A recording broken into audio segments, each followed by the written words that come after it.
for the players.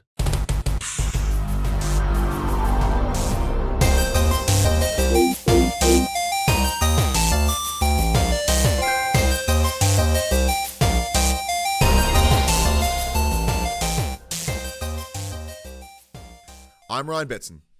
And I'm Paul James. And this is For the Players, the PopCulturists PlayStation Podcast with over 50 years of playing PlayStation and like 20-something years in that game's media combined. I'd like to thank you for joining us in this PlayStation conversation. Now, this PlayStation conversation happens every Tuesday morning at 8 a.m. on your podcast services, 9 a.m. on yours YouTubes. But if you want to chat to us, be sure to check out our social media, Facebook, Discord, Instagram, etc., all in the description below. But if you want to join the conversation as it happens, head over to twitch.tv/thepopculturist, where you can watch us record this show live, or you can jump in the chat and become part of the show. If you want to support the show, you can. Tell your friends, tell your family about this PlayStation pod. If you are listening to us on podcast services, be sure to give us a 5-star rating and a written review. If you are on YouTube, be sure to like, subscribe, comment below. I endeavor to answer every single comment. And if you want to support us financially, you can at patreon.com/thepopculturists.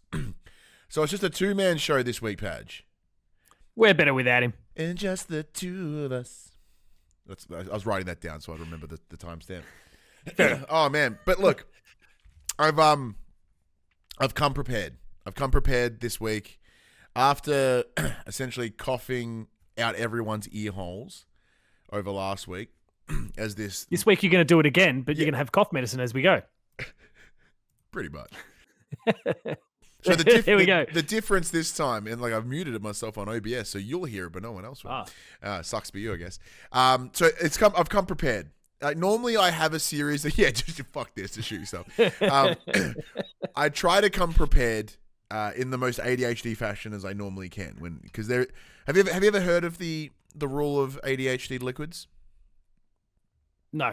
So the idea is that if you're at your desk, if you're at any circumstance that requires beverages, you will likely end up having multiple. You will have a liquid for hydration. So in this case, I have a glass of water. You would normally have one for caffeination. So I would normally have like a Coke Zero or something. Except today, I'm changing things. On the beers. And the third one is normally just one for fun, right? That's normally like something crazy. So in order to counteract this cough, I am double parked today, but not how you'd think. After just chugging a thing of dry liquid, I have a nice English breakfast tea, which I do love normally, and it's quite nice. But Phoebe's like, hey, how about you try this? This is, I forget what it is, lemon and honey tea? Oh, okay. In hopes that calms. Was that in the shot? There it is. There's that one. And then to prove that I am, in fact, double parked with cups of tea, I feel unreasonably English at the moment. But what I'm hoping is that the combination of all these things will either make me piss really hard or resolve my cough. But we'll wait. We'll wait and see. Well, let's see if you need to walk off camera at some point during the show for a piss break as well. Or we'll see how we go. But anyway, outside of just talking about our Wii plans, how speak for yourself. How you been, man? Going all right. I think I can't even remember if I referenced it on camera last week, but last week I was very limited movement-wise. My back was pretty for no real explicable reason. Yeah, you were having complaints about your back. Is it all good? And that was still a problem for most of the week in the end, which was a bit longer than what I'm used to whenever this happens. We're fine now. Like I can feel like a slight bit of tension down that side, but by the time I go to play basketball on Wednesday, it won't be an issue. Skipped basketball this week to go and get smashed with Doug and the Power Up PR team. So thanks for them and Team Bethesda for put a few new drinks on Wednesday night. Well, yeah, big shout out to the team over at Power Up PR. Yeah, that they are like we deal with them predominantly for Bethesda and Devolver are the ones that we and EA these days. Yeah, as we say, and EA these days. I forgot they changed. Yeah, because what's his name? I forget the name of the gentleman now, but I used to just go to Charlotte if I needed to. We just name dropping all over the joint. But Doug and the crew are always lovely. They're always super kind. Now, like I've never been in the position of importance and or connection like yourself to go and have drinks on a Wednesday. But what were you with Bethesda? What were you celebrating? It's their end of year. Essentially, just to thank you to to those that they've worked with over the course of the year. So you had media sorts like myself. There was a few more that were on the influencer side, mostly media people though. And honestly, it was just an opportunity to kind of hang out. There was no promotion of stuff. It's not, look at the slate that we've got coming up. It was all just, let's hang out and chat and have a couple drinks and Is and it eat like Mexican, similar to the which was good. PlayStation one we went to a couple of months ago? Yeah, I mean, I felt like that was a bit more promoty though. Yeah, that was a bit more promoty. There was none of this. They had some Elder Scrolls Online biscuits. Ooh. Well, So, it is known, and I haven't in a and little while. Also, shout out to Doug and Jaden, by the way, who had so many of them left over. They just gave me a box of them that I took to work the next day. And there's kids and staff just smashing down. So maybe it was actually maybe they did end up there was a little bit of shameless because it's one of those things. Promotion. I adore Elder Scrolls Online. I couldn't tell you what the stories are or anything, but like I've been very lucky over the last couple of years. The team over there kindly gave me like the big honkin' pack that was like, here's the game plus all the DLCs, and I was like, sick. And then they've continued to provide me the DLCs and expansions as they've happened. Because I just get lost in that game. I just jump in and I start playing. I start wandering, listen to podcasts, and like there was a window of time I think I put like, which I know for many is not that much, but for me it was like 30 hours in a week just into Elder Scrolls. It's a lot of time. Yeah, like that's a lot of time for me, especially someone that doesn't really lock down to one game. But yeah, especially when I was working from home, I'd play it before work, play it on my break, I'd play it after work, do my shit, might come back and play it later. So like, excuse me, like some Elder Scrolls Bickies, big fan. I would have been super down for that. They're pretty good. I imagine. Are there those cool like butter cookies with like, that hard ass icing on the top that has like a logo or something? Yeah, it was that stuff. Nah, look, they're hit and miss, but they're okay.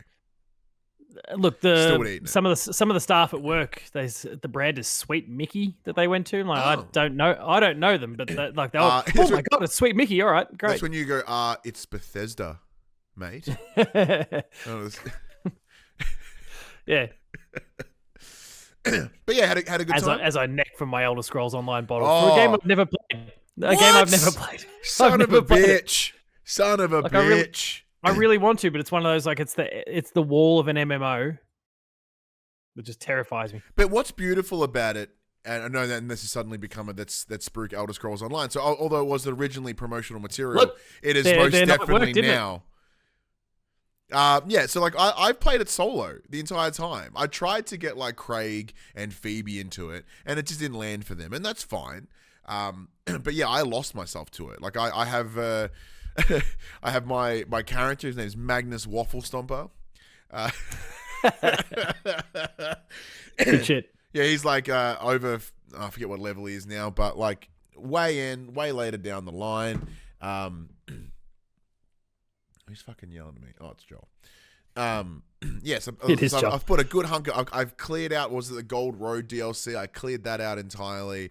So essentially, what happens is I just go to a map and I clear all of it, and then I move on to another one. And because a lot of the missions are like, go here, kill this, go there, collect this, go there, go to this dungeon, wipe the dungeon, or whatever, right? It is not nicely mindless that I could, listen to a podcast, listen to music, whatever it is, and just like click to power, blah, blah, blah, blah, blah, blah, and go on. Like I said, I've never played with anyone. I've never done a raid. I've never done anything like that.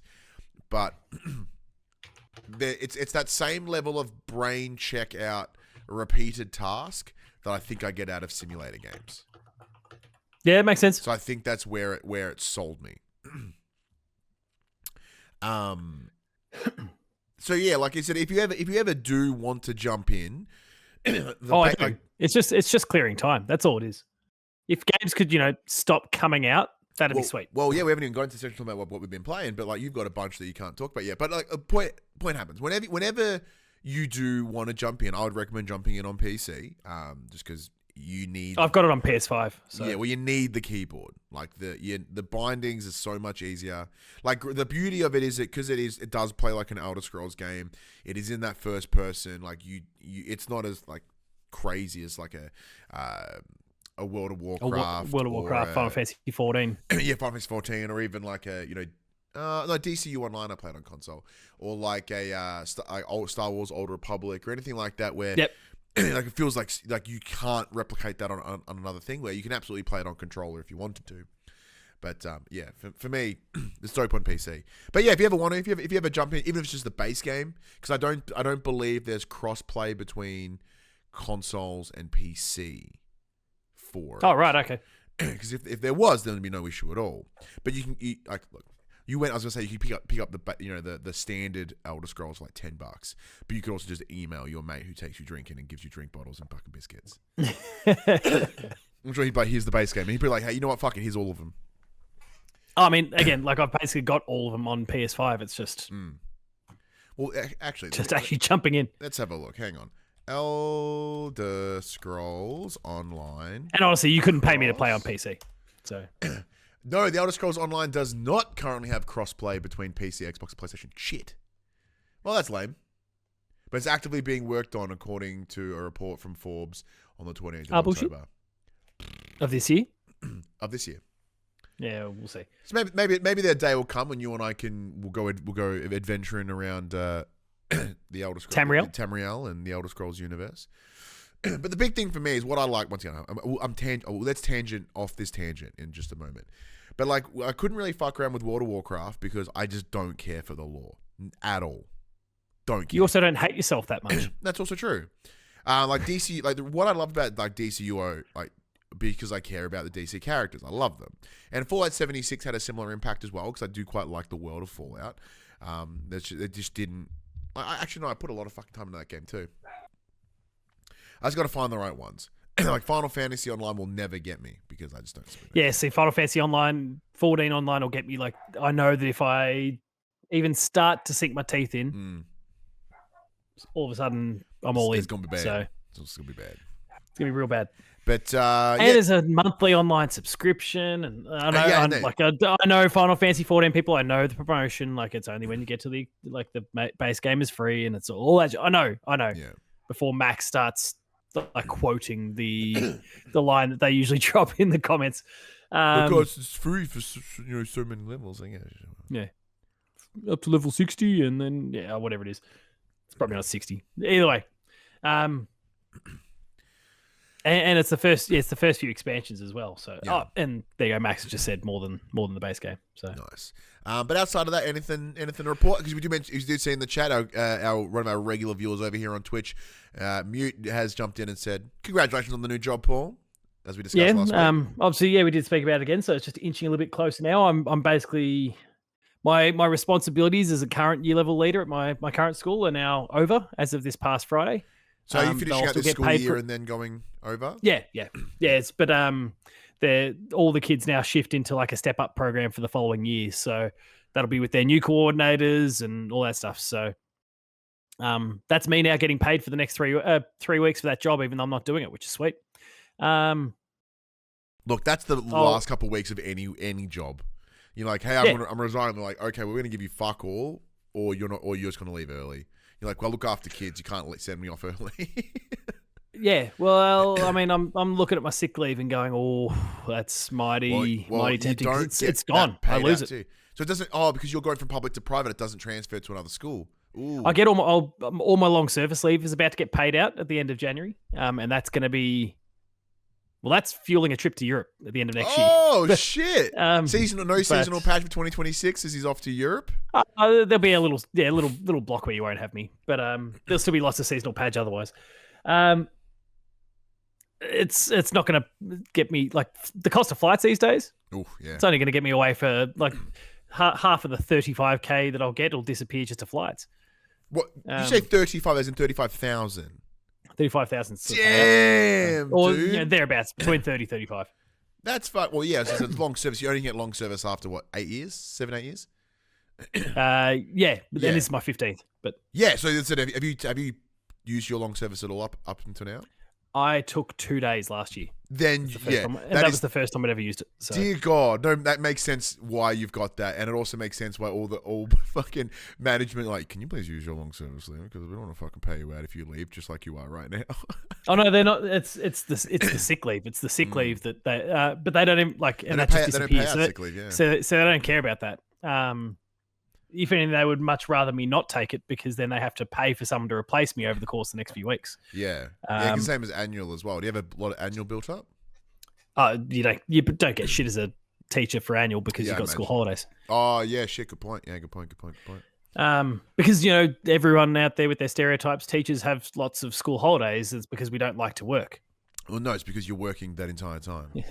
Yeah, we're carrying a bunch of 25 plus little shitheads in a classroom at a time. Yeah, yeah. As it work, yeah, working. Use it. You parenting them because the parents aren't doing that.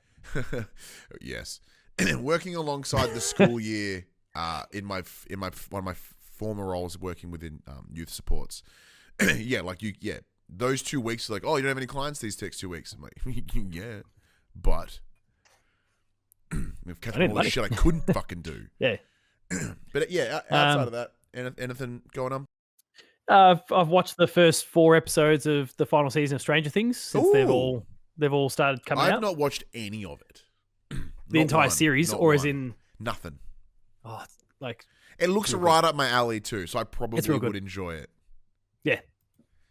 Yeah, you should definitely get into it. But also at this point, if you haven't gotten into it until now, you may as well hold until it's all out. Well, that's also kind of not my original thought, because I didn't know it would take 45 years to do all the series. Yeah, it's been a long time. Yeah, and they're all now active senior citizens, which is a real interesting choice. Yeah, they're real fucking. They're fucking. Ooh, nice. But they were like 12 before. Yeah, look, and maybe they were then too. At which point, you go, chap. But consent is key. Age of appropriate is. Oh yeah, let's make sure there's no predatory shit. Yeah, so if 12-year-olds are banging other 12-year-olds, I wouldn't recommend it. Nor should I talk. I wouldn't recommend it either. But also points for effort, right? Yeah. Look, a lot of it's out of jealousy. If I'm being honest, not because I want to bang 12-year-olds, but as a 12-year-old, I would have probably appreciated the attention from another 12-year-old. I spent a lot of my teens with no interest, so. And the one episode Max isn't here, we're fucking cancelled. So yeah, watch those episodes. If anyone asks, I blame the cold medicine. Sure. If you're from the northern, if you're from North America, they're really fucking people around. They've dropped the first 4 episodes on Thanksgiving weekend. They're going to drop the next few on Christmas Eve, and they're going to do the same on New Year's Eve. What the fuck? Well, everyone's like, look, cost of living is fucked. America is a piece of shit. How about you stay home? Because I imagine ICE are going to just attack folks in these busy, populated holidays. Just stay home and watch fucking TV. That's a good work. There's some rationale to that. So yeah, that's Stranger Things. And otherwise, I've spent too much money at Black Friday. Oh, what have you picked up in the Black Fridays? Well, yeah. I mean, I think we alluded to it last week. Now, admittedly, it wasn't it is and isn't my own money. The Hoops Crew budget has been used to buy me some new mics and gear, which very soon, once I get the interface, I'll actually be able to use this bad boy instead. So we've got ourselves a nice Shure mic here. It's the Shure SM35, 37. It's the SM7DB. So 7D, that's the one. Yeah. Top of the line there. I've got now the mic, the cord. I've got the stand. I'm just waiting on the interface to arrive. They were out of stock at Amazon, but it was also the cheapest, so I'm willing to just sit and wait for it to return to stock and get mailed out to me. So but then just spending on fucking oh shit, I can get nappies cheaper here, and I can do this, and I'll better load up on the dog food and stuff. Now I bought an air fryer the other day. Finally, I finally own an air fryer. Man. They're so good. I finally own an air fryer. I bought it yesterday. It arrived today, and I cooked chips in it at lunchtime. And aren't they amazing? It was so good. Oh man, we do schnitties in there. We did a little bit of everything. And this is really going to change my life. Yeah, look, your carbs will increase. That is true, but at least the fats and oils decrease, presumably, which is nicer, right? Well, if you just cook what you were going to cook anyway in the air fryer, then it's only a win, right? As long as you don't get too reckless with it. I've not fucked around. Do they do dim sims? Do they cook dim sims? Oh fuck yeah! Fried dim sims. They go a treat in there. Oh, absolutely. This could be problematic then. This could be really problematic. But I myself have not had really fucked around too much with the Black Fridays. As a man who no longer has a full-time role and only got 2 casuals, I don't have a lot of fucking disposable cash at the best of times. So I've not really dived into it too much. I have admittedly though taken advantage of my staff discount at JB Hi-Fi now. As you should. So I I went in the other day because I needed to go up. So my son, it's my son's birthday tomorrow. He turns 9, which is confronting already. Because you got to remember that now that he's 9, that means I am 9 years older than when he was born, and that's very confronting. As you know, with 2 little ones, nothing makes you realize your own mortality like the age of your children. Or lack of immortality. Sorry, thank you. Yeah, your mortality, not immortality. Yeah, you feel fucking super mortal for a while. So for his birthday, we have organized him a PC. He asked, he's like, I would like a computer for my birthday. And we're like, okay, cool. The original plan was to go to like PC Case Gear and just buy like a pre-made and be like, cool, it's only your first computer. We don't need to go too crazy. We'll just make it something simple. And that way you can upgrade it over time, etc., etc. But we happen to bump into my good friend Ethan. Ethan of Tag Mods. Yep. $5,000 later. So we bumped into him. We were literally in Warm Ponds, which is a local shopping centre here in Geelong. And we're just in EB Games. We're having a look at mice and keyboards to be like, okay, what are you kind of wanting? And then we can go work around it. As we were leaving, he happened to walk past. We just started chatting. So what are you guys doing here? I'm like, oh, we're looking, we want to get James a PC for his birthday. We're going to get a pre-build from PC Case Gear. And we're looking at some stuff. And like Ethan literally looked at us and went, no, we can do something for him. Like, granted, now Ethan and I have known each other for as long as I've done PopC. I don't really remember how we met, but like at the first PAX, like we had his first little booth. He had all his like first ever custom PCs. I gave him a bunch of contacts initially that helped kind of build to where he is now. Yeah. And even though he, because of the nature of what he does, he's surrounded by people that only ever want to use him for what he has and does. Like I try to avoid that, right? Because like he's a good dude and he's nice and sweet and caring, and I never want to be that transactionary sort of friend. But because of the nature of what we do and whether with our daily lives, we only have seemed to catch up when we're fucking working. And we'd be like, he needs help with the build, so I'll come help him out, or he's doing something for me, or whatever, right? So I was like, I didn't even think about asking him. But he goes, no, we can do something. Now I said, the reason I was pointing those parts out is because we haven't spoken in like 8 months.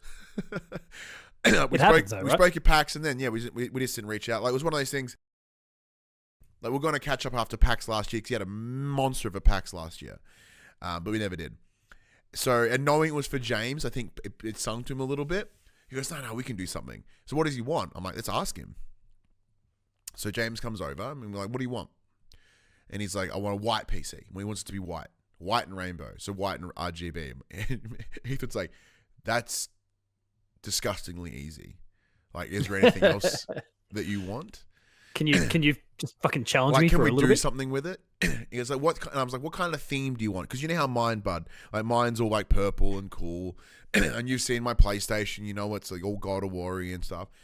If you could make anything the theme of your PC, what would you want it to be? And he thought for a second. This could go really well or really, really badly. And then he said he smiled and went, Charlie. Charlie is our cat. Oh, right. So, I'll show you this. So Ethan's like, wait, Charlie the cat? I'm like, yeah. And he goes, all right, we can do something with that. So then I sent through some pictures of Charlie and James to be like, all right, well, this is, build the idea. So, this is the PC, if those of you can see it. White PC.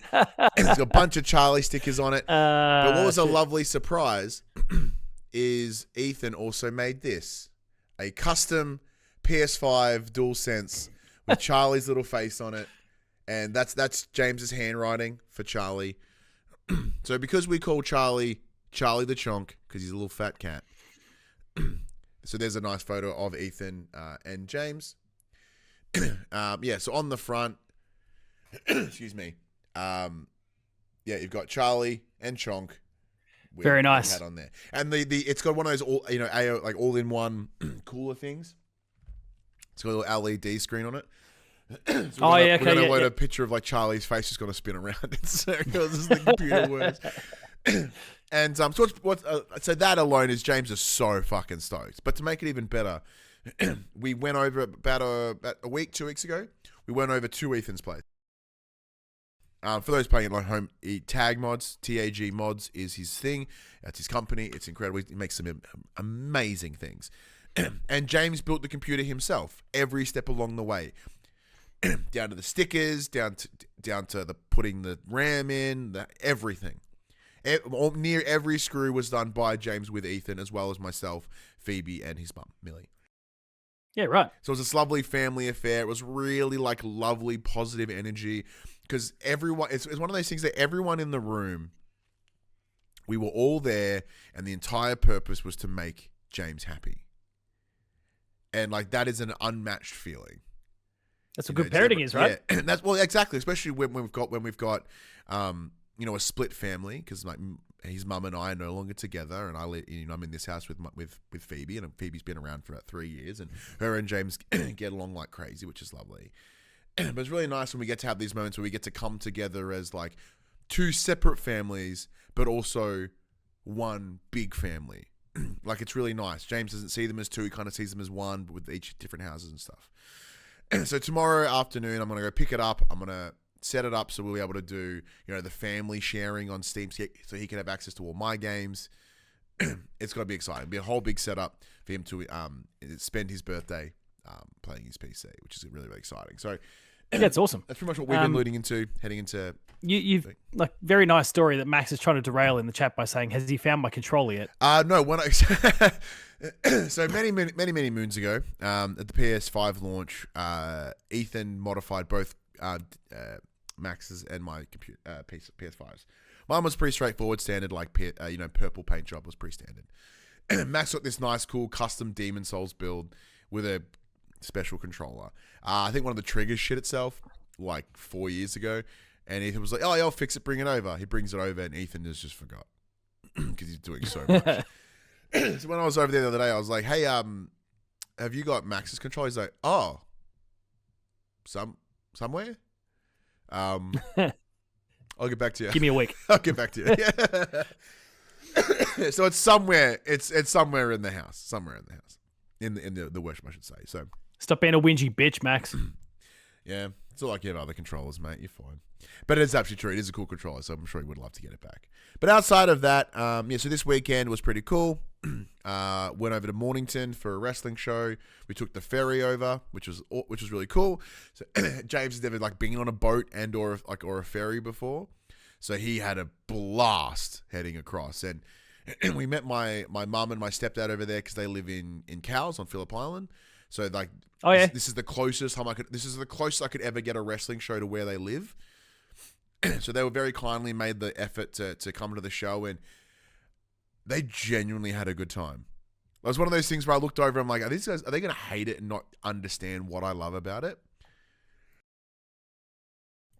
But to their credit, my stepdad was locked in. Maybe they didn't. But like they maybe enjoyed the energy, and that's all that matters, right? Well, yeah, exactly right. It's the energy of the live show. Like my mum has watched like WWE with me before, and I mentioned in previous weeks that I was nicely helped out by people to get over to Perth for WWE. That was my mum and my stepdad. They kindly lent me the money to be able to get the flights.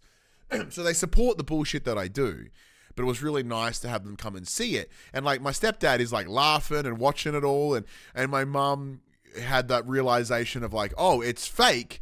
But like when they hit that ring, it sucks. Cause she, if you don't hear the sound, but when you're in it and you're like, meters away from it and you hear someone hit that wood, like it's confronting.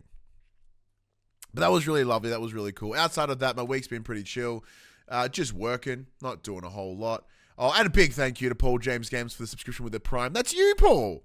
That's me. And big thank you to Rated Type R as well. I forget that's a thing because I'm never on Twitch, so... But then I was like looking at Max and like, what the fuck are all these little logos next to his name? And Prime, like, oh shit, that's a thing. I could do that. Yeah. I always forget about it too. I never promote stuff on Twitch because outside of doing the show here, it's just kind of about it really. But yeah, outside of that, the week's been pretty chill. Not much to report, just working really. So let's get into the section where we talk about what we have been playing. Now, Padge. I got to send off an an email this week. God, I love this cool email about this expansion that's coming up for this game. I was having a look. I'm like, oh man, it's 2 Point Museum. And I was like, shit. Like, we talked last week, over the last couple of weeks since seasonal patch has been introduced. Excuse me. About like your family's love for 2 Point Museum, particularly you and your son. Yes. Now, I lose their minds over it. 2 Point Hospital. I thoroughly enjoyed 2 Point Campus, but I never dived in a 2 Point Museum.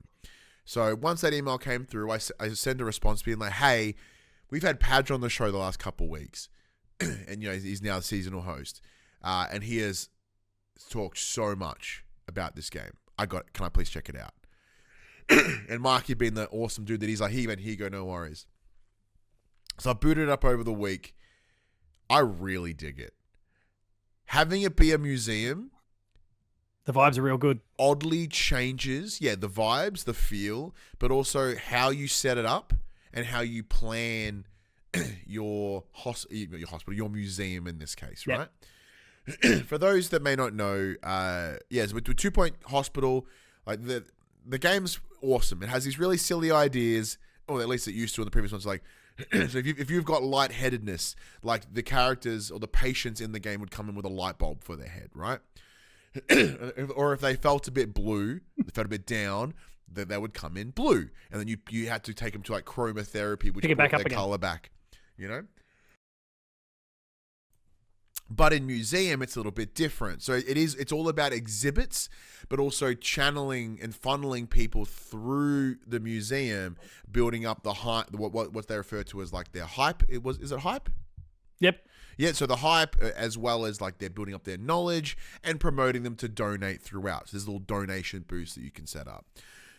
So the first museum is all about prehistoric stuff, which pops me immediately because for whatever reason, it starts that way. There's more. I'm not going to spoil it for you. I'm just going to it starts with simply prehistoric. Excuse me as I clear my throat. As I said, like growing up, huge dinosaur kid, yet no one knew I was autistic. So it popped me immediately. So I'm setting things up. I've got my big footprint. Yeah, I know. Dude, guess. Hey, Pat, do you want to know what my 2 things growing up was? The 2 things that I was known and I threw my absolute passions in? Please. So you've already obviously highlighted one, dinosaurs. Tell me the other one was trains. It was fucking trains, sir. It was fucking trains. I have a disgustingly huge Thomas the Tank Engine collection still, all the original die-cast ones. I even have like a 9-carat gold-plated one from Harrods in the UK. Oh, yeah, okay. Yeah, the Reverend Puck picks at trains as well. Yeah, fucking duh. Yeah. So if they release like 2 Point Station or 2 Point Railroad, I'm fucked. Like, like it's got to be bad. You haven't picked up Railroad Sim or anything like that yet? Oh, no, that's too hard. That's too gnarly, I think. I have played... Okay. Not gonna lie, I have fucking played it. But like that kind of simulator is more for like the autism that loves like train crossings and like the other side of it. I just enjoyed trains. So I had fun building this like dinosaur exhibit, laying down little footprints to help people build little archways, and it really forced me to reconsider how I laid out the floor plan. Because when it came to like campus or hospital, it was like, I'm going to put this here and like, because it's close to the front door. And as I start building out, so I'm not like intentionally going, well, this is going to be like the operations wing and this is the staff area. Just kind of build it as I needed it. And it came this fucking hodgepodge mess of a thing. Now you can pick up the moves and move them around, and I would do that. But museum, as I said, forced me to be a lot more methodical in my planning. Is that? Do you find that as well? Yeah, absolutely. I was like, okay, here's my prehistoric stuff, and then here's my botany section, and then here's my other subcategories that I won't spoil for people. But like there's heaps. They've added more through the DLC as well. I mean, for me, I felt like that was pretty obvious. I also just thought about like that's how a real museum does it too. Yeah. Like here's our human body exhibit. Here's here's our space section, here's our Oh, this, here's our that. absolutely. Like they're all kind of themed sections, and they kind of make sense, which then links into the fact that they've got like a tour component. You can set up little tours and you connect, like they're mini little tour guides that will take you through, 4 or 5 different exhibits. If you try and get the hype levels right and all the knowledge levels right and get the right combinations of things, you can get yourself a 5-star tour, which is one of the few trophies I haven't pinged yet. I haven't gotten the 5-star tour yet. But you got to, get the right collection of exhibits. Make sure the tour itself is a certain distance, not too long, not too short. Like there's a few things you're trying to balance. Well, one day I'll just sit down and I'll bash that one out, and that platinum is 3 trophies away. 3? Damn, dude. Damn. That's a solid effort.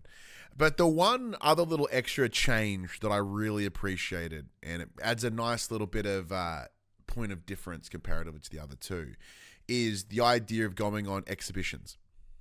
Yep. Expeditions, sorry, not expositions. Yep. Expeditions. Expeditions to go and find new exhibits. So yeah, rather than going like, it just, say in hospital or campus, like you would have to do like some research in the game to have access to these other things.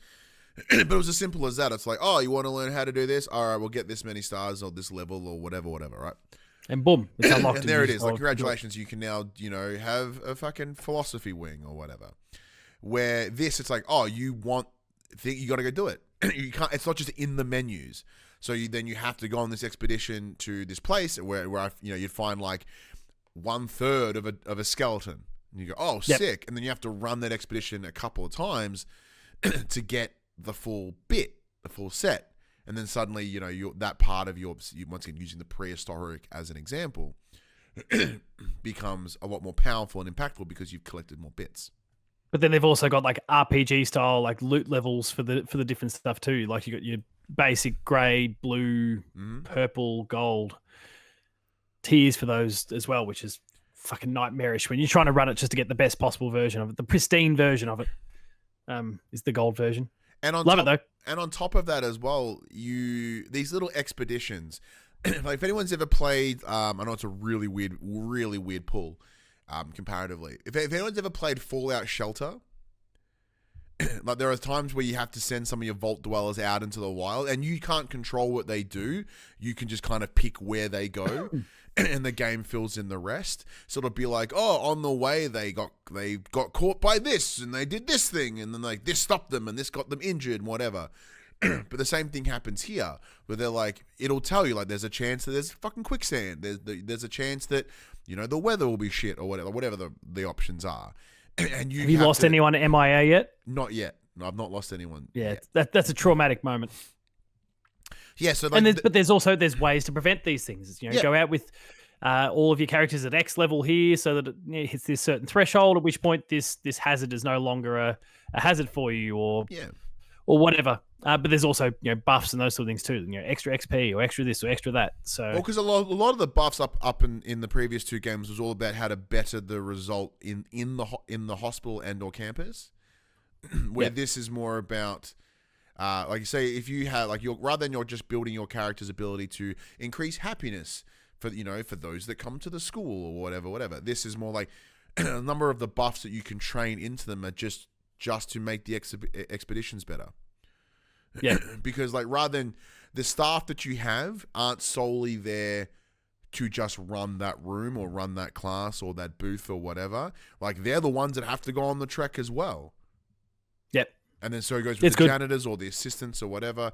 Which means you got a lot to balance, because also you can send people out on expeditions. And I've had multiple helicopters all flying off at the same time, sending people different directions, and then something's gone wrong. And then a ghost has gone rogue in my thing, and like, fuck, everyone's out. What do I do? And then you need to have the appropriate staffing to counter not just the running of the museum, because the museum runs indefinitely. Like it'll just keep going. So you need to have enough staff to allow for the expeditions, but have enough staff to that, and then allow that for the budgetary side of things. Make sure you have enough money to keep going, and so on and so on and so on. So yeah, really, really enjoying that. Didn't like so there's some fantasy DLC, and the new DLC which is the email that reminded me that probably should check this out. is called. It's museum like zooism, like zoozeum. It's a museum. You get to make a zoo, which means you get to go on. I presumably get to go on expeditions and get eaten by a fucking lion. Yeah, like find a lion, find elephants, get stampled by fucking antelopes or something. Max in the chat goes, I've also been playing a game with expeditions, 67 of them. Was I correct in saying this is not a Max game? Dickhead. But yeah, look, I knew it was going to be a game that would pique my interest anyway. But now playing it and seeing the points of difference makes it so much better. And like it feels. And then they've just got their sense of humor as well. Of course. Like their sense of humor is on point for this franchise. Like it feels like a genuine, like they are sequel. They're standalone games from one another, but they are kind of spiritual successes in many, many ways because they'll take what the first game delivered and add to it. So like, yeah, 2 Point Hospital and 2 Point campus built on hospital, museum is built on campus and hospital. Like you can really see the progression of the 2 Point team and what they're able to make and have these games do. It's really rad, actually. And once we're done here tonight, I'm probably going to go play some more. Good. Like I might go charge the portal. I've spent more time on that than any game this year. So, like, with all that in mind, how does your son handle? Because like, even I'm looking at this going, there's a lot of things on my plate at any given time in this game. How does your son handle it? Well, I put him in the sandbox mode where you can you can kind of fuck around with it a little bit more, but also things like security, like people coming in and stealing exhibits and those sort of things. Like I've taken that away from him, so he doesn't have to worry about it. I've toggled that one off, which just makes it a little bit easier. And he just goes off and runs the same expeditions over and over, gets himself the good. Like he then plays the loop the same as we would. He just doesn't have some of the same threats for the most part. The MIAs and all those things they're still a factor. And we have a big chat. Most of our conversations around the game end up being, all right, so this is what this expedition requires to make sure you don't kill 5 people. So let's make sure we do this, and then after that, the actual museum itself is just a hodgepodge of different decorations and stuff all over the place, and like it's the ugliest thing you've ever seen. But he loves it, and he's having a great time with it, and it's making money hand over fist for him. So, which is fantastic. Outside of that, let me have a quick squiz. Is there anything else you've been playing this week? Well, we mentioned last week Sektori, and I spoke about how brutally difficult it was, and I've kind of broken through the barrier now. I think it was the very next day. I'm like, fuck, I went from just barely getting through through level 1. Sorry, Mute in the chat says better security in the UK museum. Look, the UK museums are different because they stole everything to go in there. So, yeah, slightly on the other side, but yes. Sorry, keep going. So wasn't there some big theft from? There was literally they stole some shit and escaped on mopeds. Good shit. Like straight up, it's a pretty embarrassing heist story. But yeah, I went from barely getting through the first level and doing it once by the time we spoke last week, off the back of like 2 hours or whatever. Since then, I'm now making pretty easy work of level 1, 2. Like once you get a bit of momentum going, you can kind of carry it through a fair bit once you get a few, like, because there's all these different power ups. That was the loop. You get some extra missiles and all those sorts of things that you can kind of add to your standard loadout, which makes you far more potent. You get your speed going, and then you can avoid some of the threats of the big bosses. Like once you get a bit of momentum going, once you get through that first level, you've got more up your arsenal to kind of keep going from there. Yeah. So getting better at it. I haven't gotten through level 3 yet, or to the end. Sorry, through level 4, I should say. I've done 1, 2, 3. Haven't gotten through 4, but I'm getting there more and more often now. I've just got to stop burning up some of my lives on the way. In a lot of ways, it reminds me of like Returnal. Yeah, that feels there. Yeah, where I'm like, I could never get past the third biome. no matter how hard I tried, because I said, like yourself, I'd burn out all my shit before I'd get there, and I'd just get frustrated. Yeah, pretty much. But this game's awesome. Highly recommend. Sorry, excuse the silence while I blow my snores. I kept that way too brief while you were No, that's right. clearing out rockets. Yeah. Just trying to prevent additional fucking coughage and shit. Outside of that, let's have... And then it's all the ones that I can't talk about. Then it's me and my embargoed stuff. Well, that's the thing, 'cause, Octopath Traveler I can acknowledge. The other one, the other big game that comes out this week, I can't. So I previewed it though, so... Yeah, we talked about that as well. But the one game that I want to talk about, I know I've touched upon it in the past, but since then it has now finally released, and that is Tabletop Simulator on the... Oh, wait, hang on. Is it Tabletop Shop Simulator? I think it's its full title. Hang on. Let me pull it up on my Steams. Yeah, Tabletop Game Shop Simulator is its full title. So...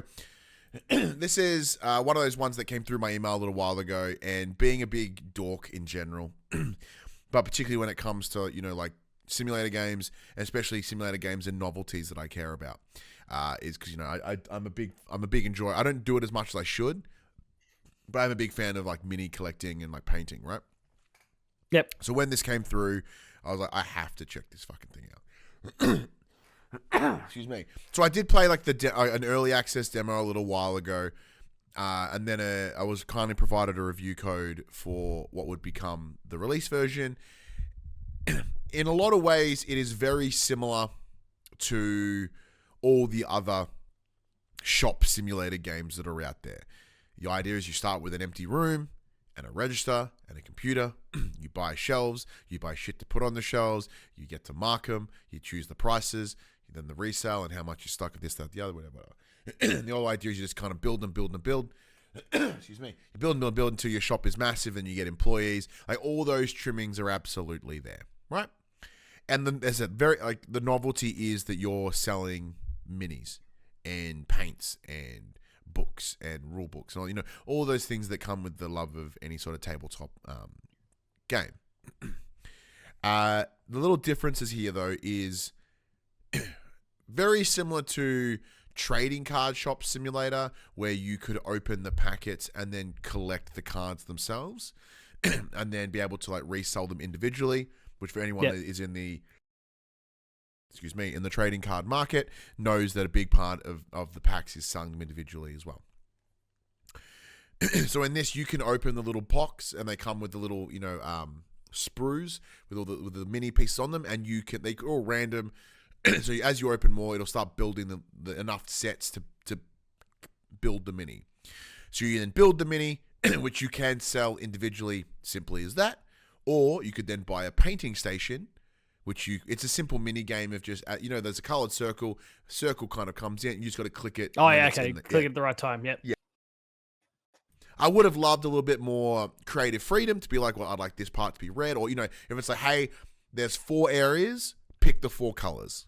Like, that would be pretty cool to add a little bit more personalized customization in there. But as this does, in a lot of ways, it does feel like it's sort of made by a smallish team. Not in like it's made by a smallish team. It's like, oh, I can tell this is made by a small team. But because there's a lot of love and passion and some specificity in there that really comes through as someone that knows and understands minis. But on top of that as well, there is actually, this is something, when I played the original demo a little while ago, this wasn't available, but since release they have built in a war game inside the game. So as you build these minis and you collect them, and you can build your own army, and then you can fight the NPCs in the game. Now, I'm yet to really get my head around that part yet, as the part that tickles me the most is the everyday running of the shop, which is beautifully ironic in that now that I work at a JB Hi-Fi, and one of my favorite shifts is when I'm out the back just like opening boxes, scanning shit, pricing that, putting it on a trolley, and someone else goes puts it out. That's one of my favorite fucking things. It's mindless, it's repetitive, I love it. So I'm now getting, like, one of the things I always love about about simulator games is it's replicating something in the outside world that I cannot do. whether it be because I don't have the skills or the knowledge or the expertise or whatever. So like something like PC Building Simulator, I would never have access to enough parts to have a bit of creative fun with it. Yeah, mix and match it the way you want. Yeah, same goes with Trading Card Game Simulator. Like as much as I love trading card games and wanting to collect them, it's too expensive. I just can't do it. Same goes for like I haven't messed with it yet, but it is on the list. Something like was it Car Mechanic Simulator? Like I don't understand cars, never have, but it would be fun to play a game that could be like, this is the fundamental basics of what it is to build a car. So you may not know exactly what's in every car, but if I was to look in and be like, okay, I can replicate this knowledge outside. Now, granted, it's a trading card game shop. There's not much you can really do that's like not standard shop operation, but it's just fun that way. It's a cool little way to sort of to take it to the outside. But yeah, I'm enjoying it. I'm not anywhere near the level threshold yet because there's a couple other ones that I've played. What was that one called? Let me just pull it up open. So there's one called Tech Market Simulator, which was just essentially playing like a computer tech retail store. And that was fine. It was really kind of like early days, so it didn't really come together super well. What is the one I am looking for? What was just the number of these things that have popped up in the last couple of years? It's just exploded. Yeah, like with success of like Supermarket Simulator really kicking it into gear. But of course, there's the big staples like Gas Station Simulator, which I adore. That game's been around forever. That kind of set the precedent. And then once the major success of like Supermarket Sim, everyone's like, oh, people are into these outside of a couple of folk. Sweet, we can do something with this. The one thing, it was called Figurine Shop Simulator. So it was a very similar idea. But I do believe the game is still in very early access. But it is not very good. I was able to clear through. Okay. I was able to clear through everything the game offers in like 2 hours, and then I hit the limit of the missions. You know, like or the level cap. It's there. You can't buy any more products because that's all they had access to in the early days. Where as of right now in Tabletop Game Shop Simulator, I haven't hit that yet. There does still seem to be a slew of cool little things that I can sell in my little retail store. So I really get a kick out of that. Enjoy it. I genuinely love it a lot. And once again, very similar to the likes of Elder Scrolls. Probably why I haven't played a lot of Elder Scrolls Online, actually, because I can get the same calm repetition with a podcast or music, but in the carrot on a stick of a shop rather than the carrot and stick of adventuring and talking to NPCs and stabbing assorted mystic creatures. Yeah. but yeah, I really enjoy that game. Big fan. I love it.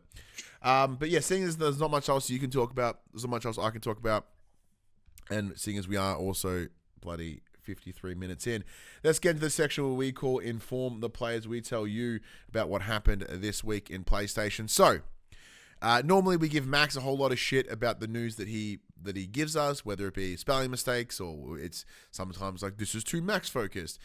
There's absolutely Betson focused ones here. Just putting it out there. And also, unlike Max, who nicely writes them out himself, a lot of this is copied and pasted from Push Square.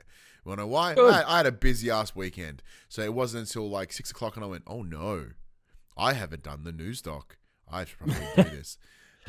So some of these things are pretty copy and paste from Push Square, but it hits all the big beats. Speaking of big beats, sorry, there is something that is happening. There's been teased on socials. Now, Padge, I'll let you take the Max spot. You can kick this off. What's going on? What the hell, Geoff? So with a post on X, the presenter, and so this is Geoff Keighley, the presenter and producer of shows like the Game Awards and Summer Games Fest, has sent fans into a spin trying to pick apart a mysterious message. The text in the post is a phrase that, when searched on navigation site What 3 Words, which I've never heard of before, but anyway, turns up a location in the Mojave Desert in California. It's close to a place called the Joshua Tree between Los Angeles and Las Vegas. Maybe you'll find Bono there, Joshua Tree. Oh, I was just thinking, like, was that it? Was that the? Oh, that's the U2 album.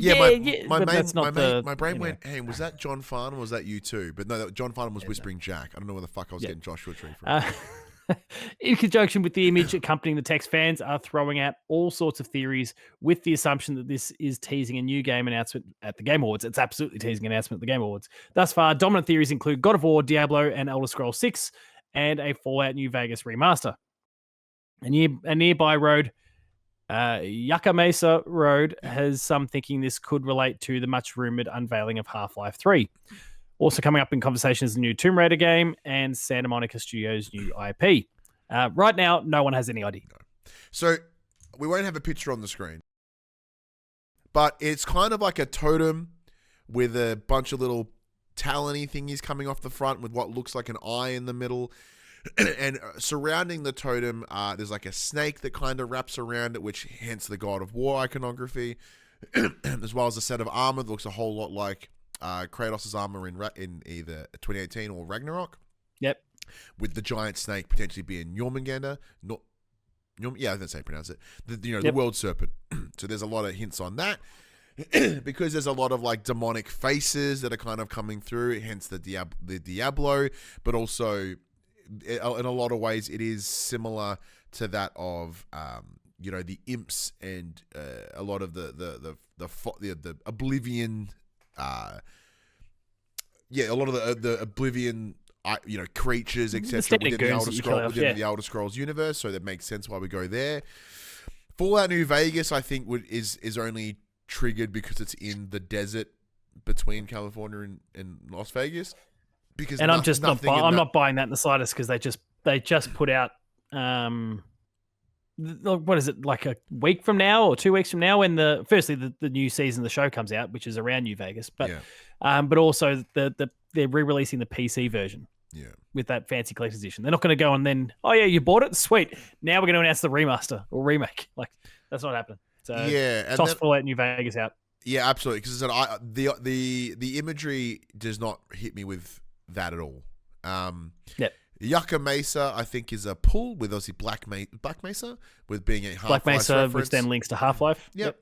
And with the rumor milling of Half-Life 3 around the corner. Tomb Raider is a reach, but it's possible. I mean, it's due. It is.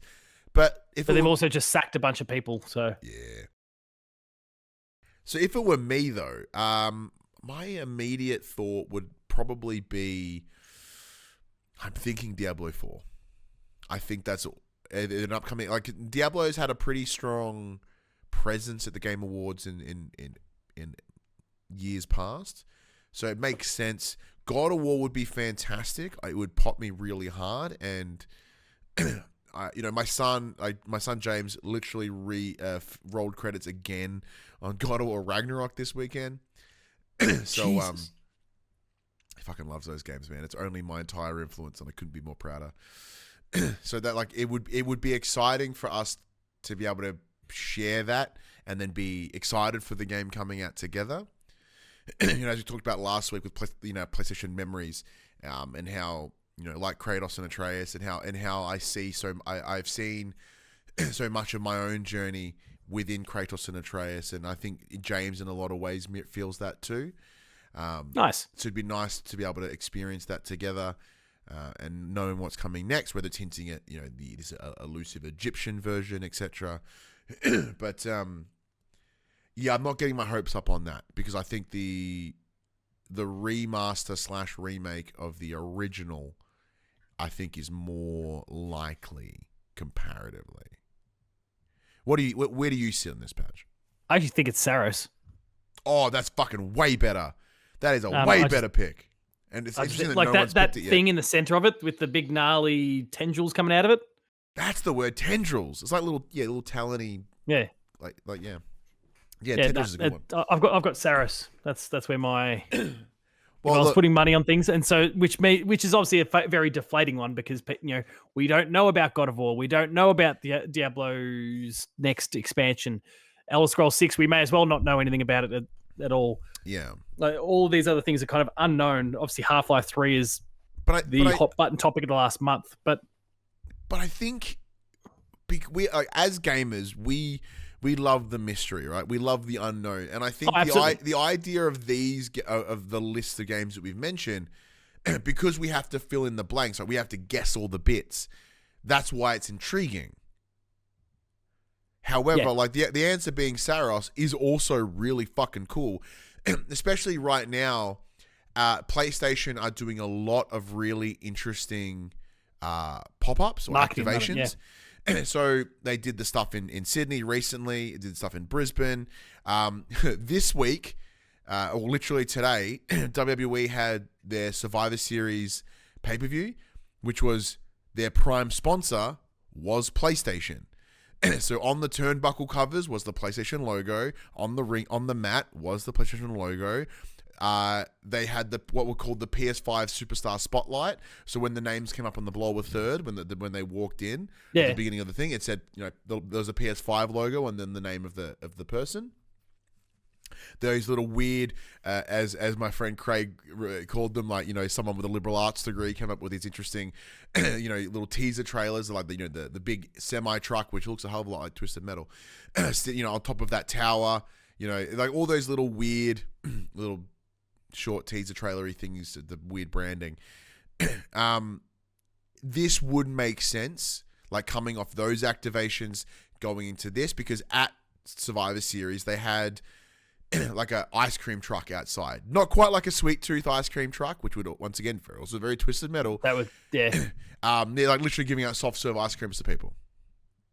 It's this big blue. It's a PlayStation Blue ice cream truck. So, I mean, obviously Twisted Metal, the latest season's not that far away. They've just recently announced that season 3 is coming, so you could easily. And WWE formerly had a relationship with Peacock as well, so like that's possible. Yeah. But yeah, so what I'm saying is I'm reaffirming that like the pitch being Saros could be the one. Like they've established. It would be very underwhelming for people. Let's like I actually worry that the shit people. Like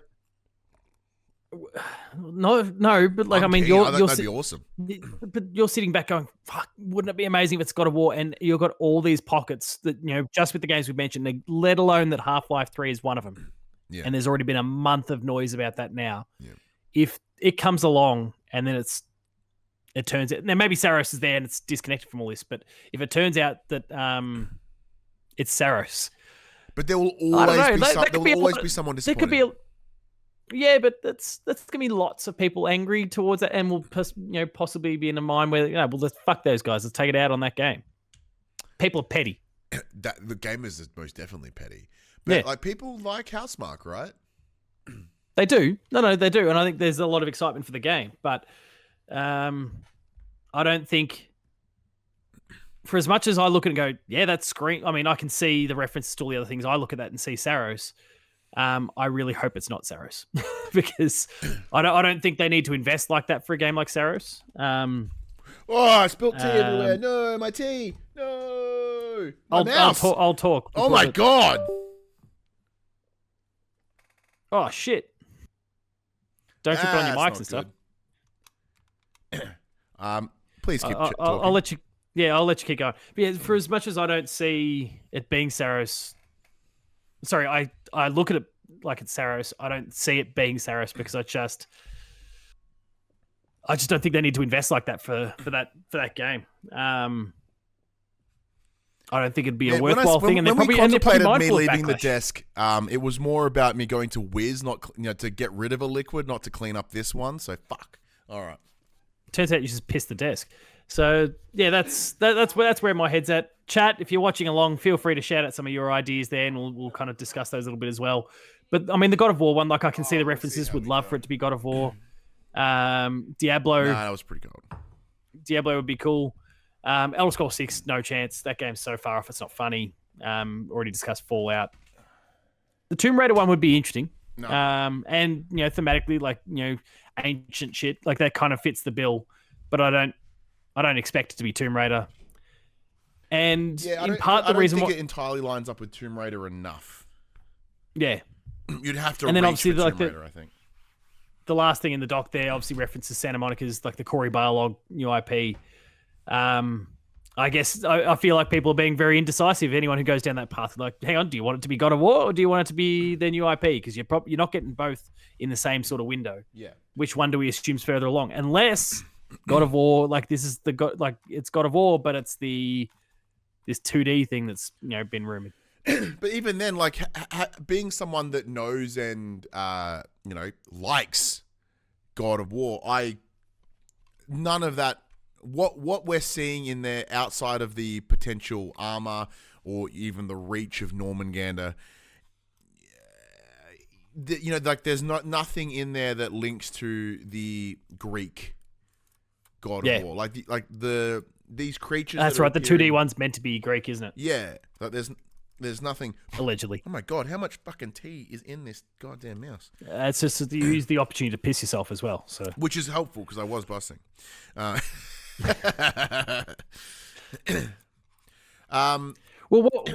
right. So while I'm clearing this out, so yeah, look, we'd love to hear what you guys think, what it could be as well, because as I was before I filled my mouse with tea. Let me plug. Dear God, what a fucking chaos.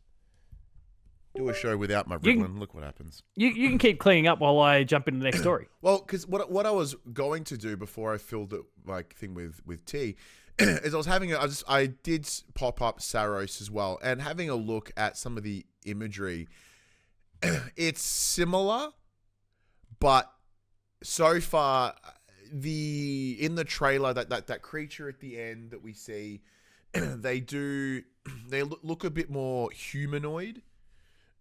Where this thing doesn't really look humanoid at all. So like I think it would be a cool reach, but yeah, something like Diablo, something a bit more directly connected to demonic design, I think probably fits better. Yeah. But and we only have one game that's officially confirmed for the Game Awards so far anyway, and that is Exodus. Yes. Which I'm very excited to see. Like as a Mass Effect fan, I'm very, very excited to see this. Why can't I switch between apps now? Because you don't have a mouse. No, I do. Oh. Oh, that's not clicking. That's pregnant pause. Okay, well, that's working over there. Why are you not working over here? While you're troubleshooting, I'll get the next story going. Japan-only PS5 has been a good choice. PS5 console sales in Japan have skyrocketed in the past week as the new model designed specifically for the country enters the market. Accounting for around 2 to 3 days worth of sales, there were exactly 23,381 purchases of the PS5 digital edition in Japan through until the 23rd of November.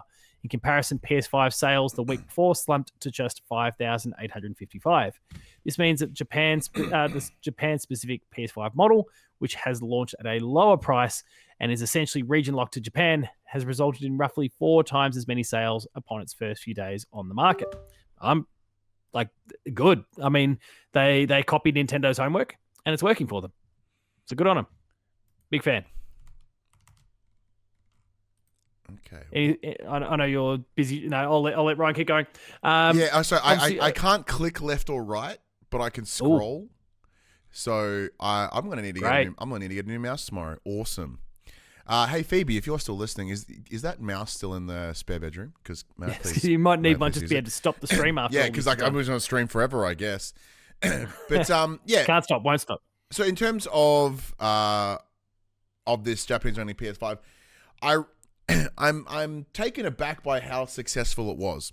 Knowing that the decision around it was, we need to move more sales in the country, in the homeland, but then they've been able to do so. So like what they set out to do, it is achieved it. That's sick. That's fantastic. But I didn't expect it to be like, this level. If that makes sense. Yeah. But it's good. Do you obviously, think it was still getting clowned out by the Switch. Like the Switch's numbers were still a mile ahead. But absolutely. It's a great step in the right direction. And it is, as the piece talks about, it's representing 2 to 3 days. It's not a whole week. It's not a whole month. It's 2 to 3 days.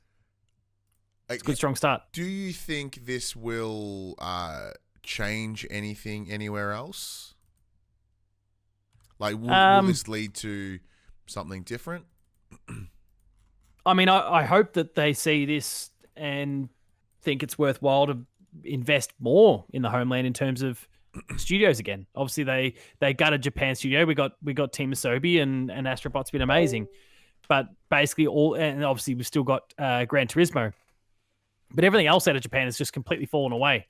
So I would hope that maybe they go, okay, our Japanese player base is buying our console again, and we can continue to kind of drive some numbers and get the interest going, and maybe we can, support a few of our local Japanese teams or expand Team Asobi and get more games coming, that we're actually producing outside of Japan. That's kind of my hope.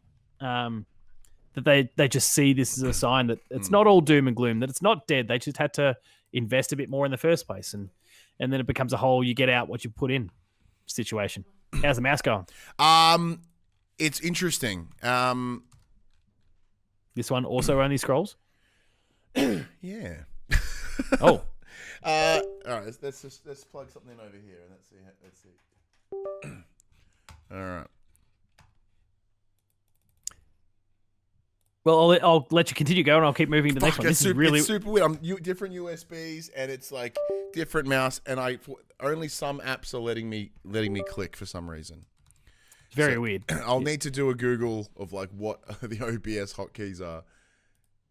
Oh, good. Well, I'll keep pushing on while you're doing it. So next one is Quentin Tarantino and Fortnite. For over 20 years, Quentin Tarantino has dreamed of a new Kill Bill chapter named Yuki's Revenge. Built in Unreal Engine in collaboration with Epic Games, the long-awaited chapter will feature character models from the game and will star Uma Thurman. Those who go to select screenings of Kill Bill, the whole bloody affair in the UK, USA, or Canada, not here apparently, will also get to see the additional chapter on the big screen. The post on Twitter from Fortnite reads, Yuki Yubari is on her way and it's a big bloody deal. After the next chapter of Fortnite Battle Royale is live on November 29th, all players who have logged in between November 27 at 9 a.m. ET and December 1st at 9 a.m. ET will immediately receive the Yuki Yubara outfit. I dislike Fortnite and don't have the greatest... Like, I think Kill Bill is amazing. I think what Quentin Tarantino does is very good, but I'm not wild about any of his franchises, like his film franchises, really. I think they're very, very good. Like, objectively amazing. But subjectively, I just don't have many shits to give. And so you go pairing that, which is a very intriguing extra chapter, with Fortnite, and you go, okay, I'm definitely not going to see what that whole thing's about, because fuck Fortnite. Yeah, so what intrigued me about this story is mostly around Quentin Tarantino's choice to do this in conjunction with Fortnite, right? Because although similar to yourself, I dismiss Fortnite very heavily. I don't like it. I don't want to play it. But it's very clear to see that it has it continues to have a very strong cultural impact. Oh, absolutely. The Simpsons thing recently was huge. Whether it be the Simpsons things, the music festival stuff they've done in the past, any of it, right? All of it. It's pretty remarkable what they're able to do. And to have someone like Tarantino, who is a well-known, cinemaphile outside of his, he loves cinema as an art form, right? Yep. So to him to go in, I want to continue my legacy of Kill Bill in this medium. Like, that's pretty cool. Whether it's any good or not, we're yet to find out. Yeah, we'll find out. But it's interesting. It does give me those kind of old machinima vibes, I guess. Because they're able to make a story or a movie, an experience within a video game delivery. It's quite It's quite interesting. Yeah, and especially to have an additional chapter for the Kill Bills, which I've not seen in a very long time either, but I have enjoyed them. It'd be a cool thing to see. But what could be a cool thing for some to see, maybe not like me, but Destiny 3. So Destiny 3 is currently in the rumors as Bungie has started preliminary work on it, which, if true, could comfortably become one of Sony's biggest releases as we head into the PS6. The speculation comes courtesy of Colony Deeks, a known Destiny leaker and data miner who's revealed accurate information in the past. Their Twitter post reads the following. Yes, Destiny 3 is in extremely early development. Some of you may have seen a tweet early this afternoon that mentioned that. We have been sitting on the info for a few weeks now and have wanted to wait to talk about this, seeing as it's in such an early state. And it just sucks to see other posts carelessly about it for free internet points. We plan to share more info in the coming months as we wait on the larger scale things to develop and take shape. Sit tight. With every increasing disappointment from Bungie, whether it be from the stolen artwork, questionable workplace behavior, or Sony recently having to write down a 200 million quote impairment loss recently due to the lack of overall engagement with Destiny 2. All that being said, Destiny 3 would represent opportunity for the dev to start over and onboard new players again, with its current game notoriously impenetrable to anyone but the most engaged fans. However, if progress is, quote, extremely early, like the leaker states, we wouldn't expect the sequel to be ready for at least another 4 to 5 years. And that is separate to the impending release of Marathon as well. Padge, where do you think this sits? I mean, this is the right decision for them to make. A decision that should have been made probably 5 years ago, to be fair. We should be on the verge of Destiny 3, not at the beginning of its development, really. They just kicked that can down the road way too long, and blew it. Because there's people like myself who, look, I'm not super deep into the lore of it, but when a new entry in the game comes out, in the franchise comes out, I'll buy it and I'll spend. I mean, the original Destiny is one of my most played games of all time. I put a lot of time into that on my PS4.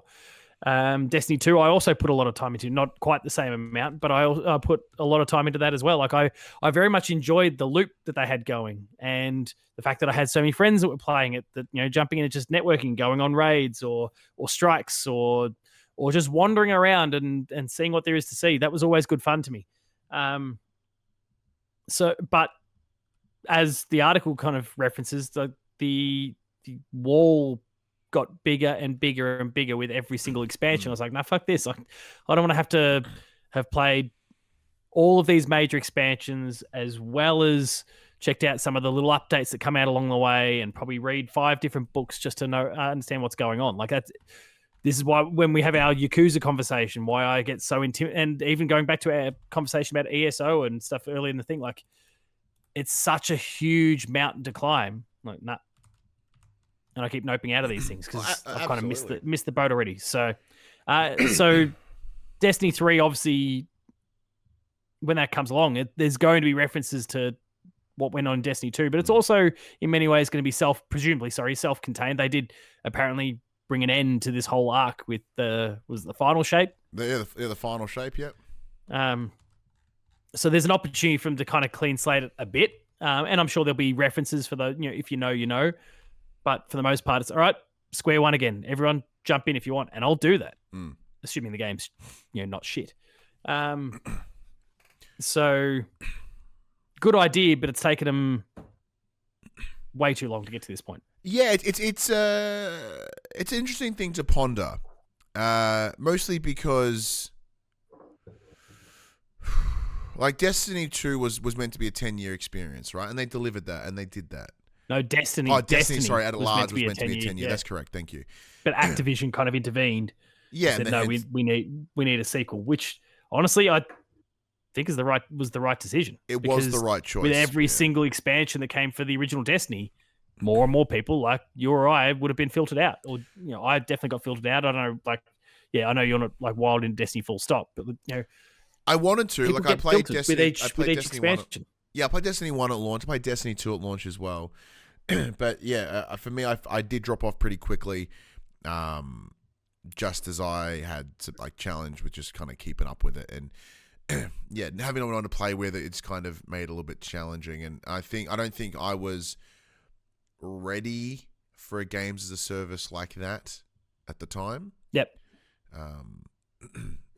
But yeah, so I do think, I think there's a smart decision there in allowing people to come in, to give it a try, to jump into it, and then be able to start like a fresh new story, maybe outside of like the our solar system, if that's something they want to do, or they could jump forward in time, do something else, and so on and so on. Like, there are those avenues to do so.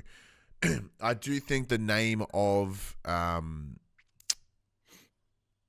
the Bungie name has been pretty blasted, and I don't think just going more Destiny will solve it. I think more Destiny of like here's the next game, I think does do, but also I think a lot hinges now on Marathon. If Marathon ends up being the typical Bungie quality, which is excellent, then the passes over everything. The gameplay will be amazing. And again, let's go back to things like Cyberpunk and No Man's Sky and all those sort of things that had a real rough time of it, but then they got their games into a great place. And people are talking about, I can't remember what I was listening to today, but people talking about Cyberpunk. Firstly, it's sold like 30 plus million copies. It's selling faster than what The Witcher 3 did. But also, it's one of people calling it one of the best RPGs ever made. Like, people are looking at the game for what it is now, go, this is excellent, and Bungie has enough of that cachet that people go, okay, let's go check this thing out, and let's see if they can do it. And it's great, awesome. We'll forgive you for your sins because now you've given me an amazing game here. I don't know what the fuck I've done with my mouse, because like there are some things I can click on and some things I can't. I'm up to have to reset my computer after this. I don't know how long I fucking want to end this stream, but we'll see how we go. They might just power off your computer. That'll be the way to turn the stream fuck off. it. Boo. Hopefully that does the job. Where's the news? Can I even get to that? Yes, I can. That's right. No, I can carry us through that anyway. Look, so the next news story was going to be about Skate 2 and what gets me excited about what's coming in the next season. That's mostly for me, so it's not really that intriguing. So yeah, things are happening. Don't worry about it. It's fine. Let's jump into the next piece after that. Just notice you're conscious because you said, hey, can we do a quick show? And it's also been like an hour and a half. So we'll have a quick look at this. But this is coming. Far Cry is making its way to the TV. So Ubisoft and FX have announced a TV adaptation of the popular open world shooter series Far Cry. The official social channels for the franchise recently posted about the news, calling the TV show an anthology series. So this was their quote on Twitter. So remember when we said Far Cry stories always escalate? Yeah, FX took that personally. A brand new Far Cry anthology series is coming to Hulu with a whole new setting, new cast, and the exact level of chaos your therapist told you to avoid. Good luck out there. So as reported by Variety, the show comes from Noah Hawley and Rob McElhenney, now known as Rob Mack, who is... So the former, Noah Hawley, best known for Fargo, Legion, and Alien Earth, where McElhenney is best known for his appearance and as creator and star of It's Always Sunny in Philadelphia, one of my legitimately favorite shows of all time. Rob McElhenney, or Rob Mack, who will be starring in the series, has also worked alongside Ubisoft with his series Mythic Quest, and then its literal side series or spin-off called Side Quest, which uses a lot of footage of For Honor to build in the MMO that exists within their games. A lot of Far Cry footage. A lot of For Honor footage, which is really fun.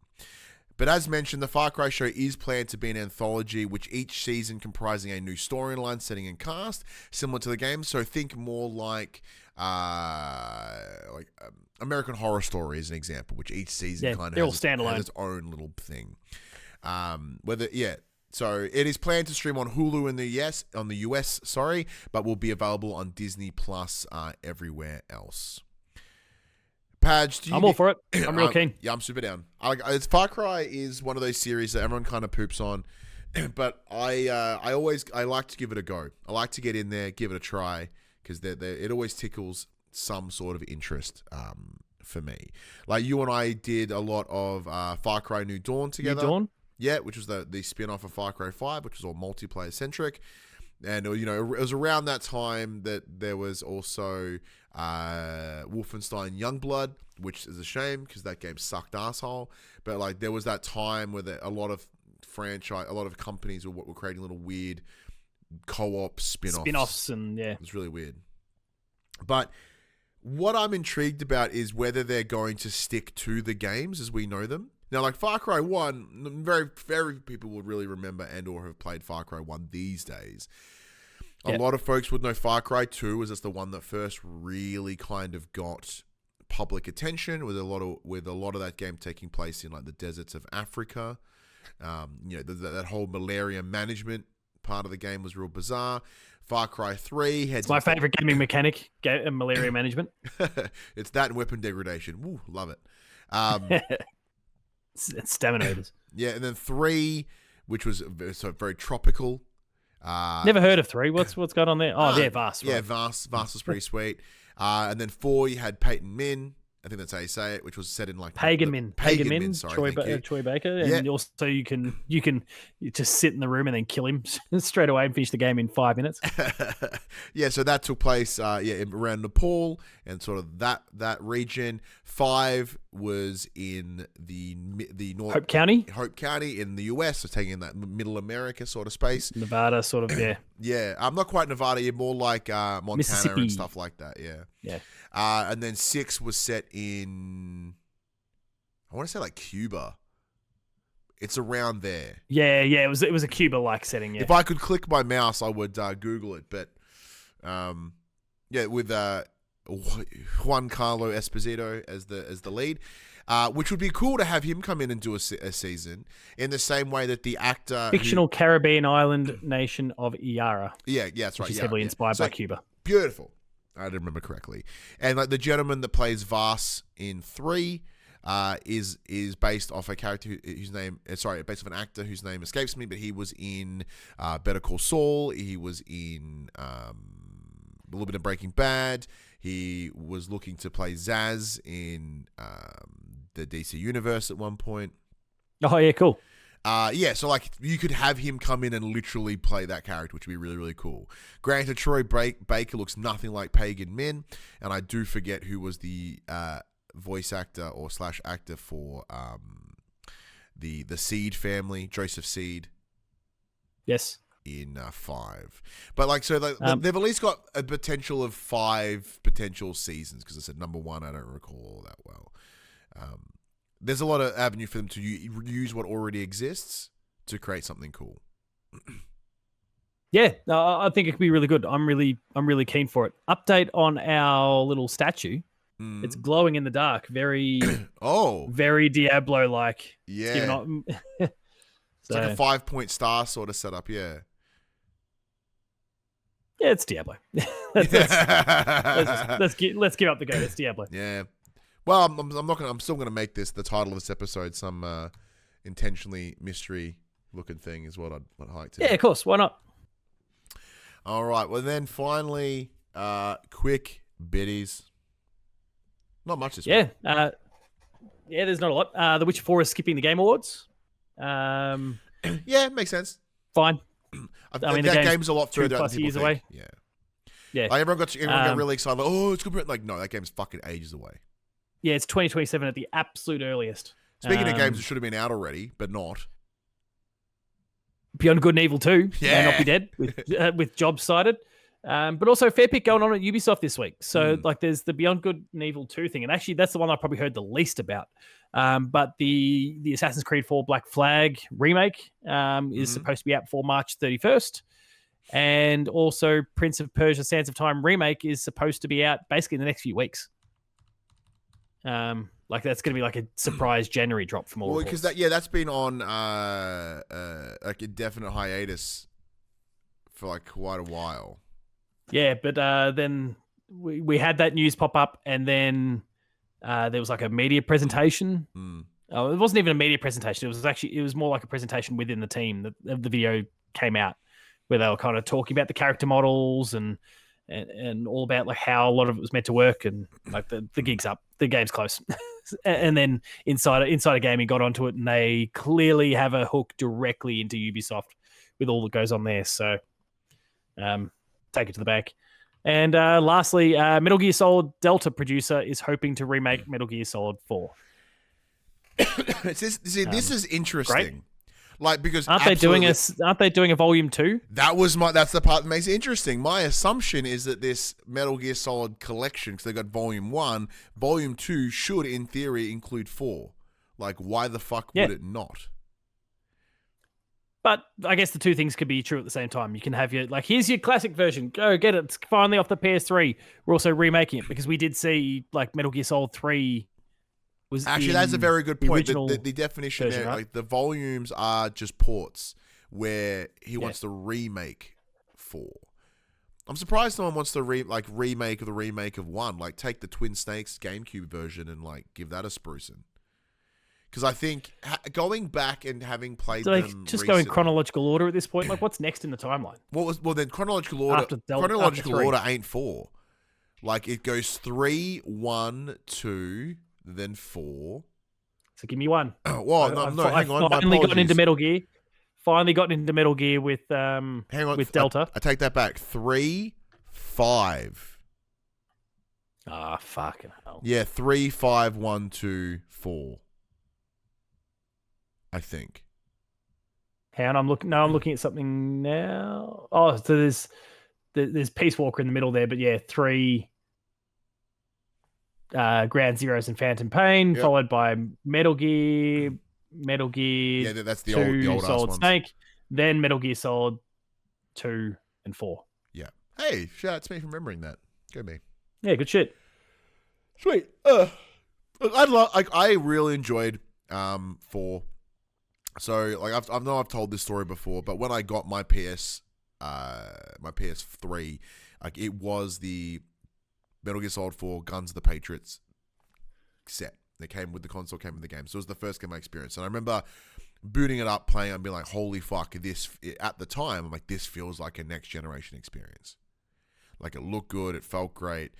I even enjoyed all the 15-hour cutscenes and stuff. I thought they were great. To me, that was just an additional selling point for the game.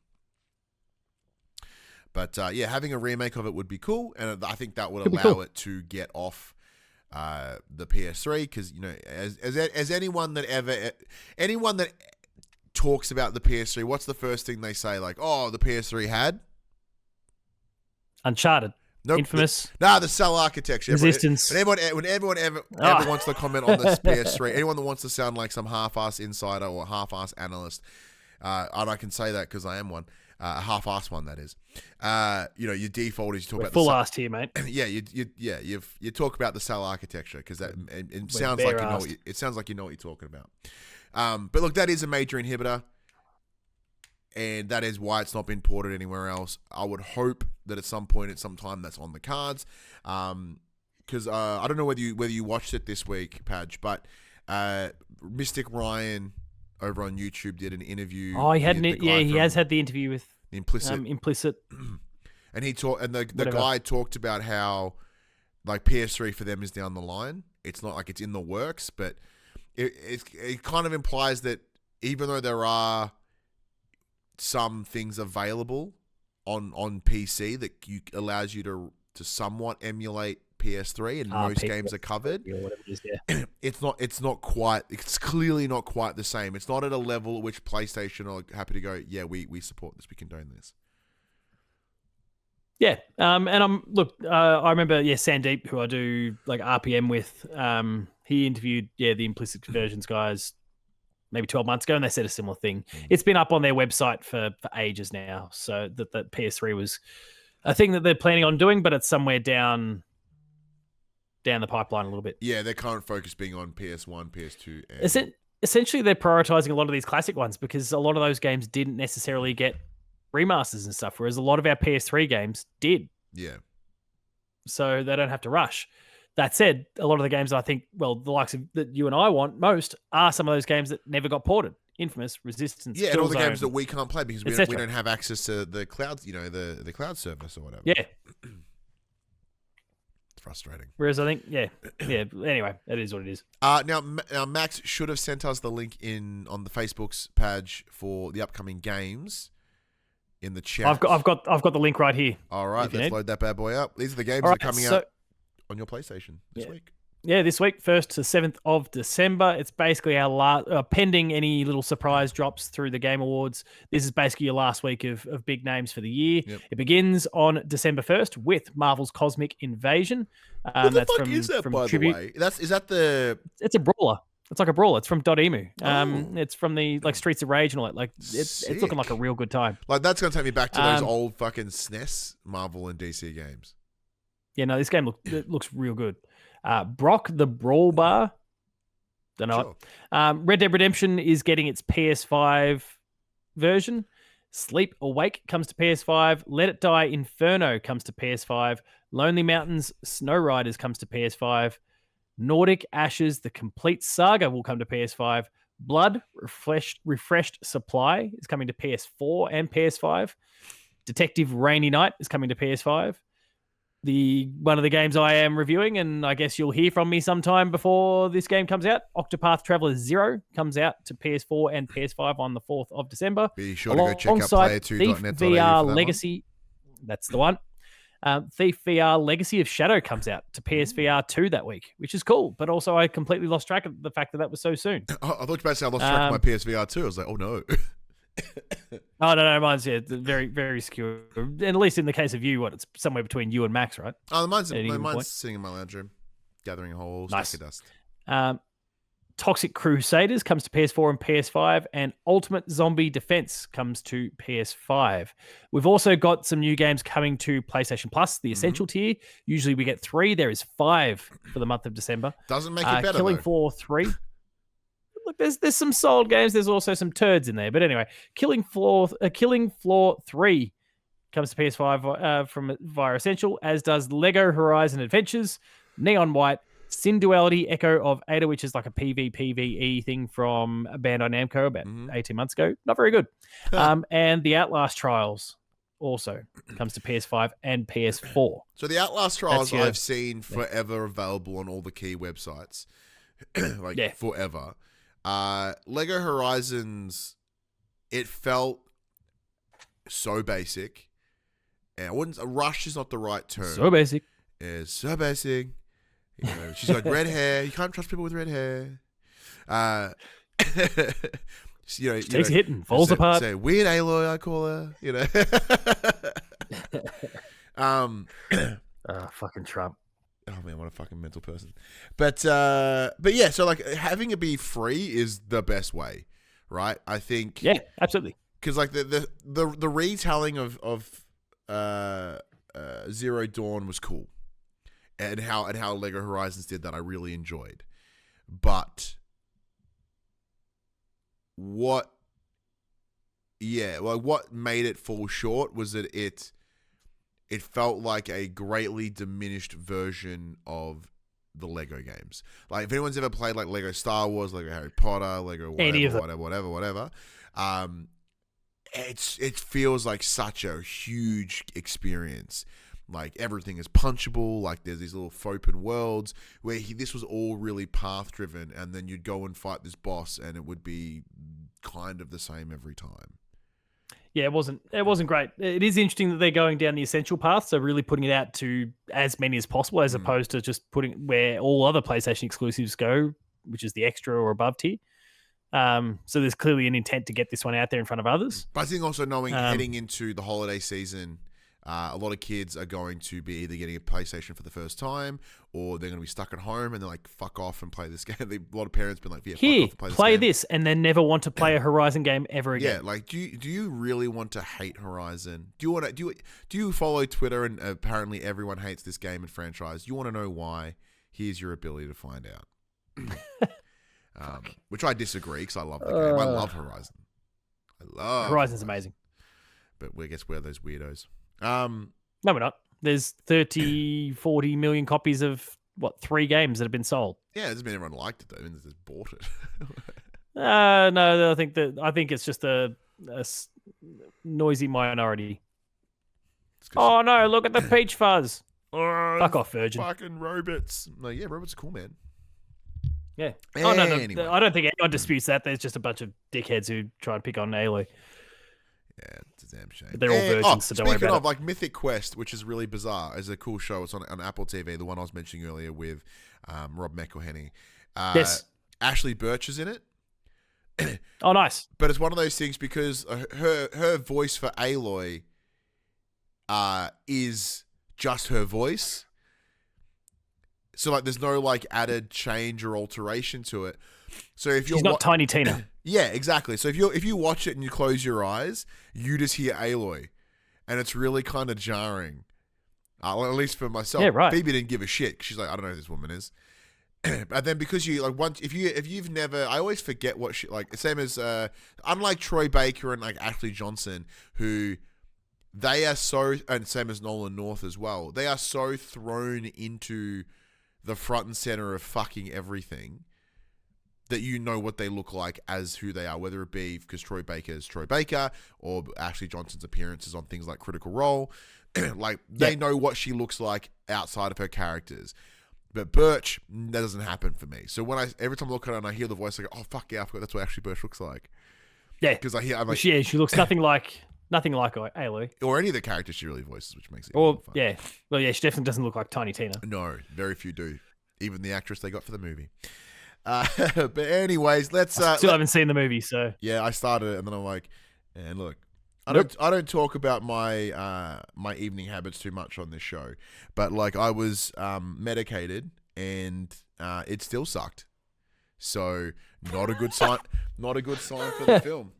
I was like, maybe if I'm a little bit under the influence or fucked, it would make it better. It actually made me turn it off quicker. I gave it no benefit of the doubt. I was like, no, not watching it. I award you no points, and may God have mercy on your soul. Speaking of going, I don't think I'm going to watch it. That does bring us to the end of the show. Big thank you to everyone for joining, and I'm glad you got to all got to watch me blow up my mouse in real time. And I don't know how I'm going to end this stream. Let's see how we go.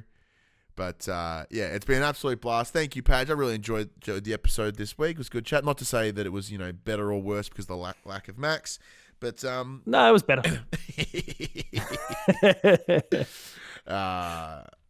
Well, I think knowing that like there's not the time pressure of him making sure he gets to work is absolutely there. I just want to fucking talk dirty for hours and hours and hours. But either way, let's wrap this bad boy up. Let's get out of here. This PlayStation Conversation happens on a Tuesday morning at 8 a.m. on your podcast services, 9 a.m. on those YouTubes. If you want to join the conversation, be sure to head over to our social media. There's Facebook, Discord, Instagram, Twitter, all those links in the description below. Our Twitter handles are above our heads if you want to come chat to us. If you want to join the conversation as it happens, head over to twitch.tv/thepopculturists. We want you to record this show live where you can jump in the chat and become part of the show. If you want to support the show, you can. Tell your friends, tell your family about this PlayStation Pod. If you are listening to us on podcast services, be sure to give us a 5-star rating and a written review. If you watch us on YouTube, be sure to like, subscribe, comment below. I endeavor to answer every single comment.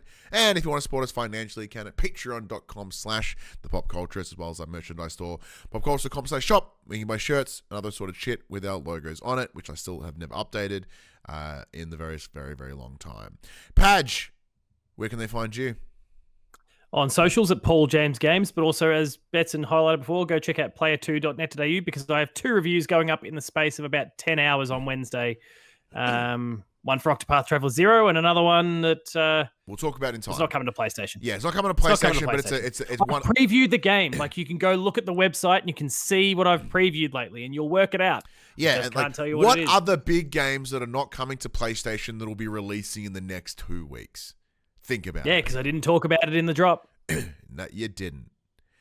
But until next week, which next week will be our second last episode of the year. Ooh, because then we're going to finish up around middle of December, I think. It'll be pre Game Awards. So the last episode of the year will be the episode behind the Game Awards. So we can talk about results, etc. beer. But until next week, I'm Ryan Betson. And I'm Paul James. And that was for the players. My crutch is so damp. Like, there was so much tea left in that fucking cup.